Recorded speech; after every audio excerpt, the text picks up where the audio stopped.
Hello everyone and welcome back to another Raiders video. In this video, I'll be giving my Raiders Vikings game preview, so let's get into it. Both teams coming off their bye week. The Raiders with one extra day of rest. They're 5-7, they are 6-6. They came off a really bad loss to the Bears. And before that, a pretty bad loss to the Denver Broncos. In the game where they could have won. So they're not looking as good as they once were, on a 5-game win streak. So maybe they're a little bit back down on earth. They have some question marks with starting Josh Dobbs. They are going to keep starting him going forward, but they definitely thought about it during their bye week to, switch him out maybe for a Jaren Hall or maybe for Nick Mullins, former Raider. But it looks like it's going to be Josh Dobbs again.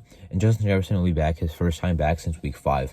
So not sure how he's going to be looking, if he's going to be, up to speed where he was before. Don't think he'll be limited or anything. I think they'll go right back to using him exactly how they always used him.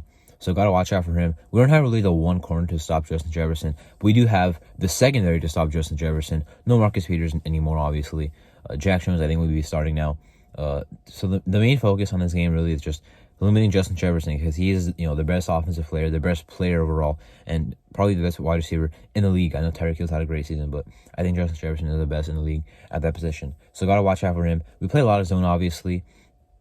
I think without Marcus Peters, we're not going to be playing 10 yards back, though. We do have, again, the secondary to stop him, though. We have Merrick, we have Epps, we have Palomalo, who's been playing pretty well, and we have our guys like, Nate Hobbs. Tyler Hall might be getting some more playing time. I would love to see that.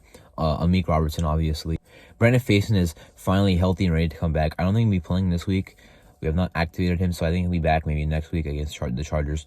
But he is at least, we at least know what's happening with him now, so maybe that's a guy we can see get some more playing time now with Marcus Peters gone and him back healthy.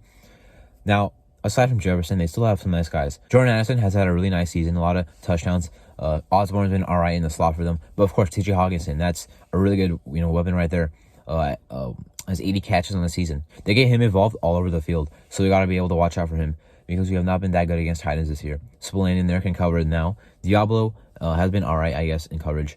Now, their offensive line does bring some questions. Darisaw at left tackle is a pretty nice piece, but Ed Ingram at right guard, he's questionable. And also, from what I've heard, not playing too well. Garrett Bradbury at center, pretty much the same thing aside from the injury. I've heard the Vikings fans want him out of there for a while now. And then Brian O'Neill at right tackle, I know he's been pretty underrated the past few years. Their O-line has been solid, but the running game has been absolutely horrid. Madison has not lived up to what they wanted him to live up to. They pretty much want him to just replace Dalvin Cook, and kind of just the whole thing with running backs, where the running back 1B can be as good as the running back 1A. Well, we see that's not the case, because Dalvin Cook was always way better than Madison, and now we see Madison failing to do good with his opportunity to be the first guy. They still have Ty Chandler behind him, though. He can definitely run the ball pretty effectively, but overall the run defense has not been that good. So they cannot let them get back on track against us. Our run defense overall this season has not been good, but recently, again, it's been pretty good. Stopping Breece Hall, stopping Raheem Mostert, and stopping Pacheco mostly. I know he had two touchdowns, but he only had about 3.5 yards a pop. So our run defense has looked better recently. Their offense is definitely pass heavy, and if Dobbs is playing well, or whoever is like a quarterback, if they're playing well, they can have a good offense. Even without Justin Jefferson, they were actually looking pretty good without him. Addison, Hawkinson doing their things. Osborne's been all right, as I mentioned. So now that they have Jefferson, we're going to see how they play back with him. But definitely an offense to worry about. Now for the defense, they have improved a lot under Brian Flores. To start the year, I didn't think that would be the case, but they've done a lot better this year with Flores. The pass rush has been mean. DJ Wano has been solid. Daniel Hunter obviously has been really good. They still have some other D linemen in there. Jacqueline Roy as a rookie is playing a lot. So their D line, they're a really good run defense, and they can get pressure. So our O line without Cole Miller again is going to be worrisome. Back probably with Lil Miller at left tackle, Darren Munford at right tackle. That concerns me, because they have two really good defensive ends. Well, not really good, but one's elite. The other one's pretty solid, pretty good, I would say, in Wanham.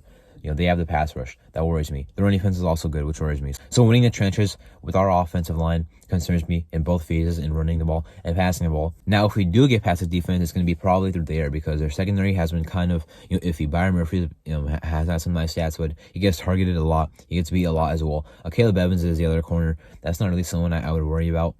And then they got some other guys like Lewis Seen, their former first-round pick, is not playing at all, pretty much. Not sure why that's happening. Then they have Josh Metellus. He's been pretty productive this year from what I've seen. They have Cameron Bynum, former corner, converted to safety. He's been pretty good in his career so far with the Vikings. But we can definitely get past the pass defense with Devontae, with Jacoby, with Hunter being more involved, with Mir being more involved.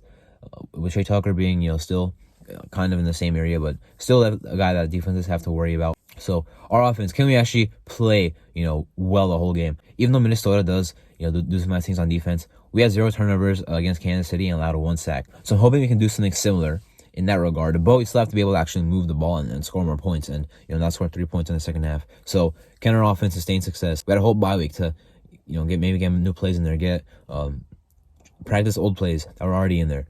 Got to actually get better on offense now, because we can't win by not doing anything in the second half. Anyway, that's my Raiders Vikings game preview. I'm Arto, and thank you for watching.